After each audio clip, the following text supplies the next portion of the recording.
ઓમ Gayatri health centre Gondal આપનું સ્વાગત સન્માન કરીએ છીએ।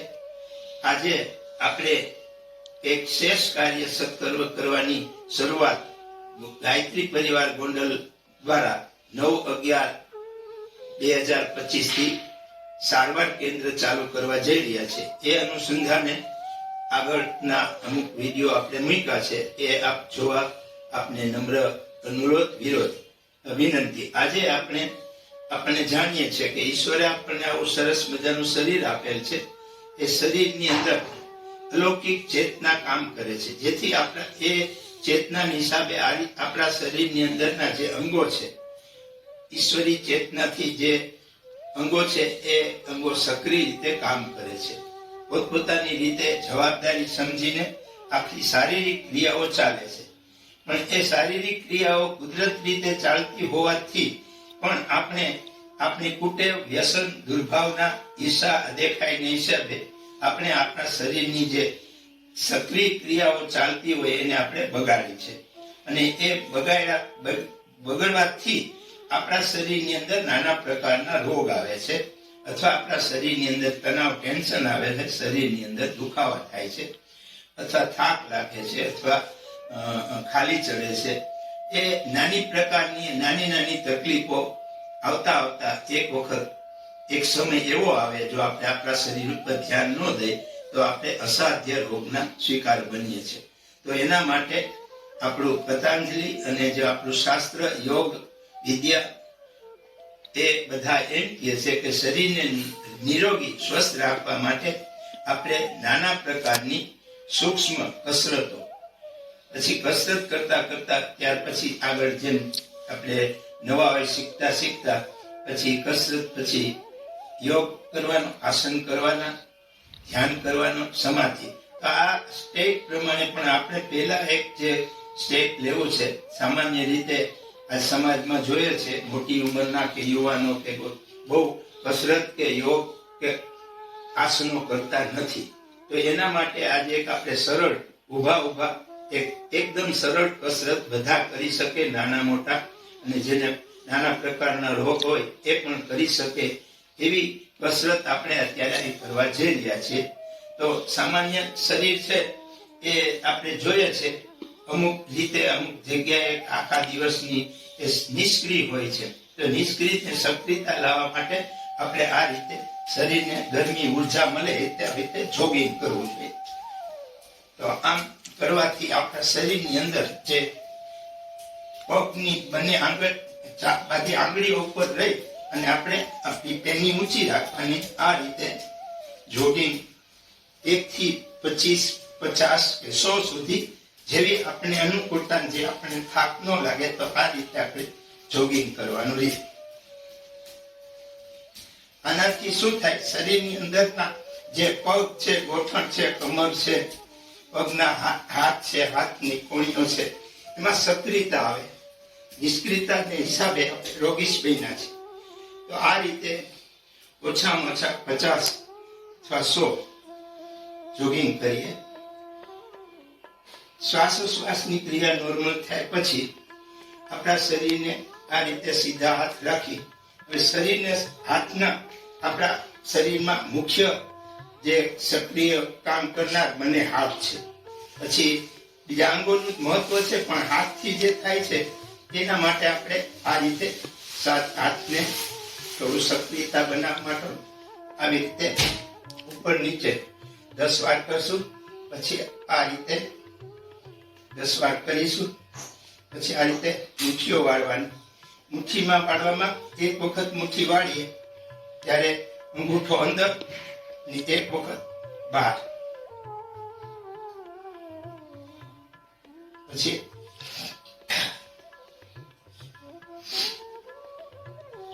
આ રીતે બંને હાથથી ઘુમાવાના છે। થોડી વાર શ્વાસ નોર્મલ થાય અને આપણે જે ક્રિયા કરી એના ઉપર ધ્યાન દઈએ કે આપણા શરીરમાં સક્રિયતા આવી કે કાંઈ તકલીફ દૂર થઈ કે દુખાવો થાય છે। હવે પછી આપણે એના પછીની જે છે આ રીતે હાથને 1, 2, 3, 4 5 6 7 8 9 10 1 2 3 4 5 6 7 8 9 10 1 2 3 4 5 6 7 8 9 10 આ શરીરની સૂક્ષ્મ કસરત છે. આપણે સામાન્ય જે નાના મોટા પણ આ રીતે ક્રિયા કરી શકે. આનાથી આપણા શરીરની અંદર ઉર્જા આવશે. જ્યાં પણ હાથમાં, આંગળાઓમાં, ખંભામાં કે આપણી ડોક ઉપર જે કાંઈ કુદરતી તકલીફ નહીં, આપણાથી બોલાવેલી તકલીફ, આપણાથી આવેલા રોગો ધીમે ધીમે દૂર થશે. આપણી આ પરંપરા છે ને, કસરત, યોગ, આસન, એમાંથી લાંબા ટાઈમે રેગ્યુલર કસરત કરવાથી આપણી જે તકલીફો છે દૂર થાય છે કાયમ માટે. જે દવા લેવાથી છે ને એ શરીરની અંદર થોડીક રાહત રહે છે, પણ એ તકલીફ દૂર થતી નથી. હવે આપણે આ રીતે આપણા હાથને પાછળ મસ્તક લઈ જવાનું, હાથના અંગૂઠા બંને ખંભાને સ્પર્શ થવા દે નિરાતે. આમ કરવાથી હાથ ઉપર, કોણી ઉપર, આપણી કમર ઉપર, આખા શરીરમાં એ સક્રિયતા આવશે. આ રીતે 10 વખત કરવાની. ત્યાર પછી એનો બીજો સ્ટેપ છે, આ રીતે ધીમે ધીમે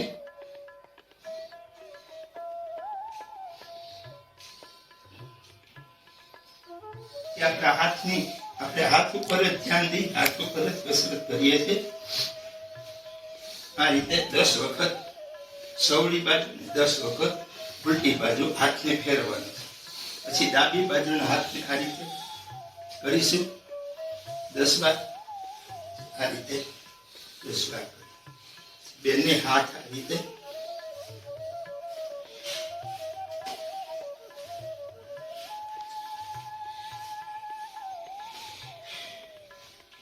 થોડી વાર આપણે વિશ્રામ, શ્વાસોશ્વાસની ક્રિયા નોર્મલ થાય. આ જે ક્રિયાઓ છે, જે કંઈ આપણને ખ્યાલ હોય તો આપણે નાના હતા ત્યારે સ્કૂલમાં, પ્રાથમિક સ્કૂલોમાં ભણતા ત્યારે આવી નાની નાની કસરતો આપણને કરાવતા. એનો અર્થ એ થતો કે જ્યારથી જો નાના હોય અને આવી સરળ સીધી કસરતો જ આપણે પહેલેથી કરતા એવા હોત અત્યાર સુધી, તો આપણે રોગીશ બનત નહીં. ચાલો, આ રીતે હાથની કોણીઓ બધી ભેગી કરી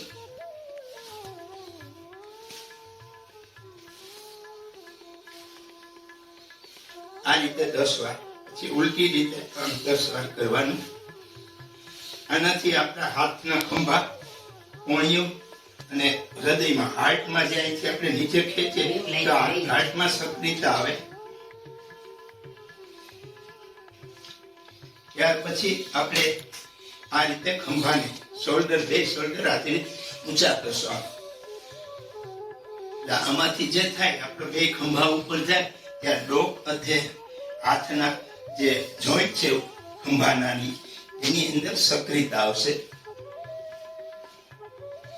ધીમે ધીમે કરવાનું, બહુ ઝાટકો કે આંચકો ન આવવો જોઈએ, કરે કરતા બીજો થાય. પછી આ રીતે એકદમ સરળ ક્રિયાઓ છે.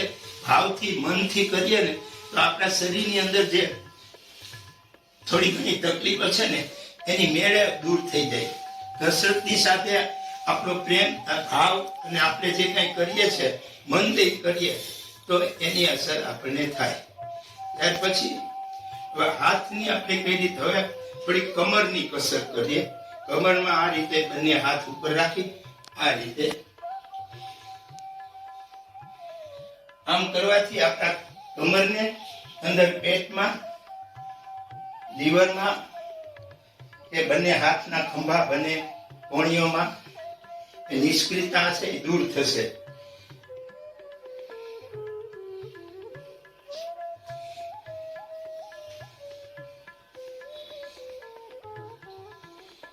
પછી આ બંને કમરની સાથે આ કમર ને પગની છે આ રીતે આપણે એક એક ક્રિયા રહી ગઈ છે ઉપરની હાથની. તો આ રીતે આપણે બંને હાથ લોક કરી અને આ રીતે તારાસન, કે આ રીતે બંને પગના આંગળા ઉપર ઉભા રહી અને બંને હાથ ઉપર ખેંચવાના છે. આખું બેલેન્સ પગના આંગળા ઉપર આવવું છે. આ રીતે 10 વખત. પછી એની હાથની આમ કરવાથી આપણને શરીરમાં પરસેવો ઓળવો જોઈએ. આજના જમાનામાં માણસો છે ને કામ કરતા નથી, પરસેવો ઓળતો નથી, એટલે શરીર છે ને શરીરમાં વજન વધે છે, પાચન ક્રિયા નબળી થાય છે, એસિડિટી થાય છે, કબજિયાત થાય છે. તો આ રીતે આપણે બંને પગને કોડા કરી બે આપણા જમણા હાથનો અંગૂઠો ડાબા પગના અંગૂઠાને સ્પર્શ થવો જોઈએ. આ રીતે પછી ડાબા પગનો હાથનો અંગૂઠો જમણા પગમાં મસ્તક ઉપર રાખી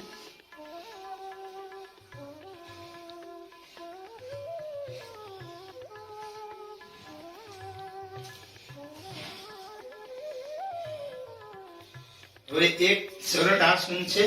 આમ અઘરું છે પણ છતાં આપણા કમર અને હાથને, માથાને, પગને બધાને આ રીતે બંને હાથ ઉપર લઈ આસ્તેથી નીચે આ રીતે વળવાનું છે. જમીનને બંને હાથ અડવા જોઈએ કે બંને પગના અંગૂઠાને સ્પર્શ થવો જોઈએ. થોડી વાર રોકાય તો આમાં કમરને, ખંભાને, હાથોને, પગના ગોઠણ ઉપર સ્ટેચ આવશે અથવા એની ઉપરથી ક્રિયાઓ થવાથી આપણું શરીર એકદમ હલકું ફૂલતું અને કરોડરજ્જુ કમરના દુખાવામાં રાહત થશે. આ રીતે 10 વખત આપણે આમ કરીશું.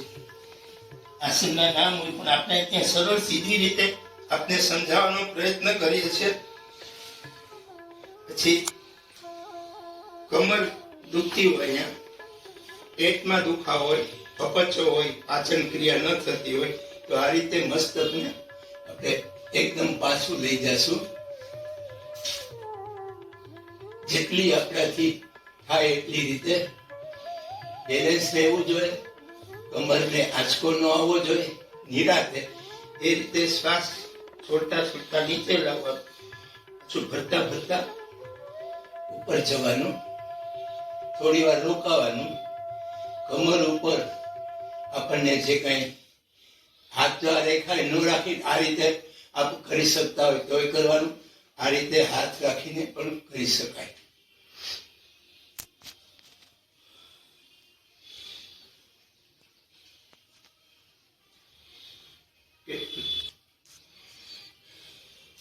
તો આજે આપણે જે એકદમ સરળ શૈલી કસરત, જે આપણી મોટી ઉંમરના હોય, બહેનો હોય, માજી હોય, ભાઈઓ હોય, અને ખાસ કરીને ક્યારે પણ જે કસરત ન કરતા હોય એના માટેની આ એકદમ સરળ કસરત છે. બીજી આપણી યોગની અંદર આસનમાં અથવા બીજી ઘણી ક્રિયાઓ હોય છે એ ક્રમશ આપણે લેશું. તો અત્યારનો આપણે આજથી એવું નક્કી કરીએ કે આપણે નિરોગી સ્વસ્થ રહેવું છે. આપણા શરીરને થોડીક યોગિક ક્રિયાઓ કસરત કરીને શરીરને કસાવવું છે. કસરત એટલે એકદમ કસાવવાની ક્રિયાને, શરીરને થોડીક મહેનત કરવી પડે, આળસ છોડીને શરીરની ઉપર પ્રક્રિયા કરવી પડે. તો તે કસરત છે ને કસરત કરવાથી આપણે એક લખેલ છે કે 175 કસરત કરવા, યોગ, આસન, ધ્યાન, પ્રાણાયામ, સમાધિ કરવાથી 175 ફાયદા થાય છે. એ આવતા એપિસોડમાં આપણે યુટ્યુબમાં એ મૂકશું. તો જીવનની અંદર નિરોગી સ્વસ્થ રહેવા માટે આપણે કસરત કરવી જોશે એ વાત અને કરીએ તો આપણે નિરોગી સ્વસ્થ બનશું, તંદુરસ્ત બનશું. અને આપણો જે લક્ષ્ય હોવો જોઈએ એ આપણું શરીર છે ને રોગીશ છે, એને આપણે ધીમે ધીમે ભગાડવું છે. આપણા શરીરની અંદર તકલીફો છે એ ધીમે ધીમે ઓછી થાય, ભાગે, અથવા આપણા શરીર નિરોગી રહે, સ્વસ્થ રહે, આપણે તંદુરસ્ત બનીએ, રોગ મુક્ત બનીએ, સ્વસ્થ બનીએ અને હેલ્ધી બનીએ, વેલ્ધી બનીએ, પૈસાવાળા બનીએ, સુખી બનીએ, સંપન્ન બનીએ, શાંતિ મળે, સંતોષ મળે, અંદરની ઉર્જા છે એ જાગૃત થાય, જેથી આપણે આપણા ઈષ્ટ પરમાત્માને વંદન પ્રણામ કરી અને કહીએ કે અમને તમે નિરોગી બનાવો, સ્વસ્થ બનાવો, તંદુરસ્ત બનાવો. અસ્તુ.